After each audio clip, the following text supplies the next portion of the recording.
தமிழ் பேசும் நல் உறவுகள் அனைவருக்கும் இனிமையானமான வணக்கங்கள். எல்லோரும் எப்படி இருக்கீங்க? சந்தோஷமா இருக்கீங்களா? சரியாக சொல்லப்போனால், ஒரு 3 மாதங்கள் இடைவெளிக்கு அப்புறம் இந்த மாதிரி ஒரு காணொளியில் சந்திப்பதை விட்டு பெரும் மகிழ்ச்சியும், சந்தோஷமும், உற்சாகமும் கூட. இந்த காணொளி வழமை போல் இல்லாமல், இந்த காணொளி கொஞ்சம் என்ன பற்றியான ஒரு சுவாரஸ்யமான காரணம் கூட. தயவுசெய்து மேல செல்லாம கொஞ்சம் இந்த காணொளியை கொஞ்சம் அவதானமாக கேட்டுட்டு போங்க. இப்ப நிறைய பேர்கள் என்னிடம் கேட்குறாங்க. என்னன்னு சொன்னா, என்னுடைய TikTok மூலமாக என்னுடைய வீடியோவை பார்த்துக் கொண்டிருக்கிற எங்களுடைய நல் உறவுகளும் கூட, அது மட்டுமில்ல Facebookலும் கூட என்னுடைய வீடியோவை பார்த்துக் கொண்டிருக்கிற எங்களுடைய அன்பான உறவுகள் கூட நிறைய பேர்கள் என்னிடம் கேட்குறாங்க. "அண்ணா, உங்களுடைய வீடியோவெல்லாம் பார்க்கிறபோது அவ்வளோ அழகாக இருக்கிறது. உங்களுடைய சொந்த குரலில் நீங்கள் நிறைய வீடியோக்களை நீங்கள் பதிவிட்டுக் கொண்டிருக்கீங்க. அதெல்லாம் கேட்கிறபோது அப்படி ஒரு ஆசையாக இருக்கிறது" என்று நிறைய பேர்கள் என்னிடம் கேட்டுக்கொண்டிருக்காங்க. அது மட்டுமல்ல, நான் வெளியில் சென்றாலும் கூட பெரிய பட்டாளமே இருக்கிறது என்னை கேட்டுக்கொண்டிருக்காங்க. "ஆனா, நீங்க இவ்வளோ குரல்களை வைத்துக்கொண்டு, ஏன் இதுவரையில் நீங்கள் மீடியாவில் பிரகாசிக்காம இருக்கீங்க?" என்று சொல்லி நிறைய பேர்கள் என்னிடம் குறைபாடை வைத்துக்கொண்டே இருக்காங்க.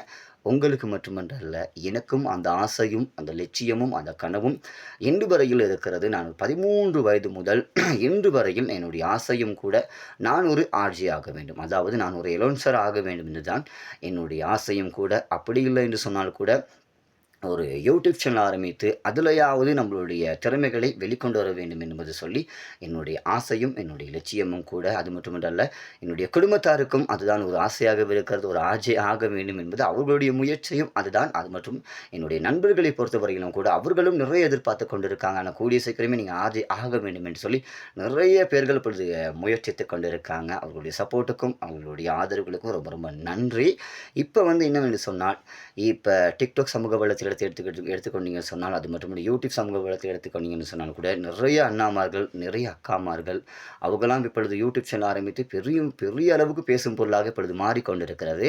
இப்போ நான் அவர்களிடம் கேட்பது என்னவென்று சொன்னால், இப்போ நிறைய பேர்கள் நீங்கள் யூடியூப் சேனல் ஆரம்பித்து நிறைய ஃபேமஸ் ஆகி கொண்டிருப்பீங்க. உங்களுக்கு நிறைய வீடியோக்களை பற்றி நிறையவே தெரிந்திருக்கும். அப்படி யாராவது உங்களுக்கு தெரிந்திருந்தால், இந்த காணொளியை கொஞ்சம் அவர்களுக்கு சொல்லுங்கள். நிச்சயமாக உங்கள் மூலமாக அந்த அறிவிப்பாளர் இதுக்கு கிடைச்சிச்சின்னு சொன்னால் ரொம்ப ரொம்ப சந்தோஷமாக இருக்கும். அதான் என்னுடைய ஆசையும் என்னுடைய லட்சியமும் கூட. இப்போ நிறைய பேர்கள் மீடியாவை பற்றி நிறையவே தெரிந்திருக்கும். இப்போலாம் யூடியூப் சேனல் ஆரம்பித்து அவர்கள்லாம் இப்போ பேசும் பொருளாக மாறிக்கொண்டிருக்கிறது இப்போ உள்ள காலகட்டத்தை பொறுத்தவரையில். இப்போ அவர்களுக்கெல்லாம் நிறைய வீடியோக்களை தெரிந்திருக்கும். அக்காமார்களாக இருக்கட்டும், அண்ணாமார்களாக இருக்கட்டும், அவர்களுக்கெல்லாம் நிறைய வீடியோக்களை தெரிந்திருக்கும். அவர்கள் மூலமாக இந்த உதவியினை நீங்கள் செய்து கொடுத்தீங்கன்னு சொன்னால், நிச்சயமாக சரியான இடத்தில் சரியான சந்தர்ப்பத்தில் நான் அதை பயன்படுத்திக் கொள்வேன். அதான் என்னுடைய ஆசையும் கூட. ஒரு வெறித்தனமான ஃபேன் என்று சொன்னால், நான் ஒரு ஆர்ஜே ஆகும் என்பதுதான் என்னுடைய கனவும் கூட.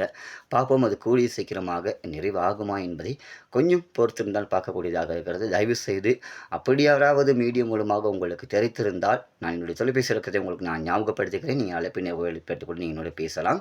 என்னுடைய தொலைபேசி இலக்கம் 076 30 49 282. மீண்டும் அந்த தொலைபேசி இலக்கம் 076 30 49 282. இதுதான் என்னுடைய தொலைபேசி இலக்கம். அப்படி யாராவது உங்களுக்கு மீடியா மூலமாக தெரிந்திருந்தால், என்னிடம் அழைப்பினை ஏற்படுத்தி நீங்கள் பேசுங்க. அந்த சந்தர்ப்பத்தினை உங்கள் மூலமாக கிடைச்சிச்சின்னு சொன்னால், அது ரொம்ப ரொம்ப மகிழ்ச்சியும் சந்தோஷமாக இருக்கும் என்று ஞாபகப்படுத்தி கொண்டு, ஏன்னா அடுத்த வீடியோவில் நான் உங்களை மீட் பண்ணுறேன். அந்த சான்ஸ் கிடைச்சா அந்த காணொலி கொஞ்சம் இன்னும் சுவாரஸ்யமாக இருக்கும் என்று ஞாபகப்படுத்தி, உங்களிடமிருந்து அன்பு கலந்த வணக்கங்கள் கூறி விடைபெறும் எந்நாளும் பிரியங்களுடன் ஹரிகரன் ராஜா. வணக்கம் நேயர்களே. பாய்.